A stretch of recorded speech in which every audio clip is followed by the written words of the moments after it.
The Attorney General Nick Brown, Washington Attorney General, he came out yesterday, and he had this big celebration how they've managed to resecure some funds that the Trump administration had threatened to, or actually did, withhold from the state of Washington. Because this was like not tied to anything specific, I guess. This was like the Trump administration had called this a review of federal funding, and so they were withholding it, maybe temporarily, maybe permanently. This press release from the Attorney General's office. Attorneys General, including Washington's Nick Brown, have reached an agreement requiring the Trump administration to release the full balance of education funding for Washington schools at the heart of a multi-state lawsuit filed last month. Under the terms of the agreement, and as required by law, the U.S. Department of Education must release the funds by no later than October 3rd. So they can use these funds now for all sorts of nonsense that they want to use the funds on. And some of them, which I thought was interesting, were tied to like sex ed. And at the same time that they're now won this agreement that the Trump administration has to release these funds, the U.S. Department of Health and Human Services comes out and puts this release out. They don't waste any time. Trump administration puts 46 states and territories on notice to remove gender ideology content from sex ed materials. So that includes, of course, the state of Washington. It says HHS, through its Administration for Children and Families, demanded that 46 states and territories remove all references to gender ideology in their federally funded personal responsibility education program within 60 days. This action reflects the Trump administration's ongoing commitment to protecting children from attempts to indoctrinate them with delusional ideology. So now they're just celebrating getting some of these federal funds back.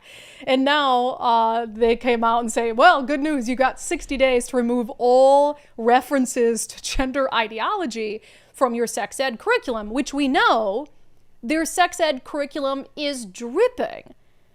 I would argue predominantly features, more than other regular things, gender ideology. I mean, we just had a story a couple weeks ago about OSPI had put out its August bulletin about sexual education. Most of it was about gender ideology, transgenderism, intersex, puberty blockers, hormone therapy. Like, it doesn't even moderately reflect the sex ed of our days. Not even a little bit. And then there's the crazier stuff. Like, we did an exclusive story, gosh, this is like 2 years ago now, in the Olympia School District. Well, they'll invite in representatives from Planned Parenthood, and they'll come in and teach something that isn't even officially part of the curriculum. Like, remember that crazy gender wheel?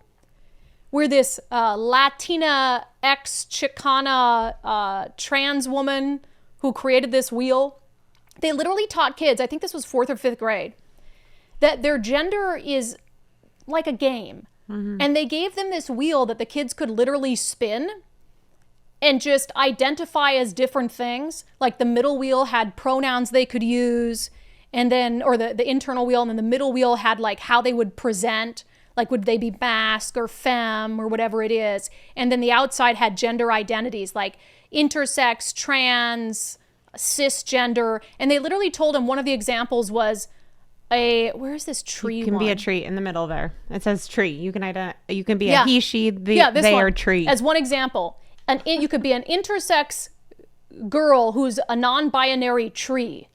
This was actually in an Olympia classroom, and parents had no idea about it until they found out after the fact. And I think the basis for this is that one of the parents found this gender wheel in their kid's backpack.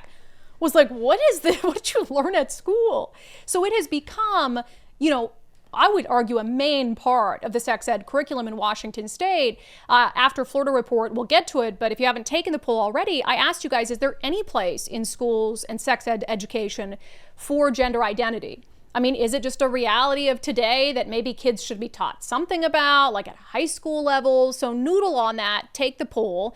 Nicole, thank you. Beware. What? They have 60 days. So if your kids are going back to school this week or next, beware, they're going to start sneaking in sex ed. That is so true. Before they can't, 100%. As early as possible. In the next 60 days before October 3rd, ask your child's teacher, principal, whatever it is, whether they have any plans to teach sex ed within those 60 days. Because you're right. I could see them moving up the timeline to make sure they can fit in all the radical stuff before the federal government takes money away from them.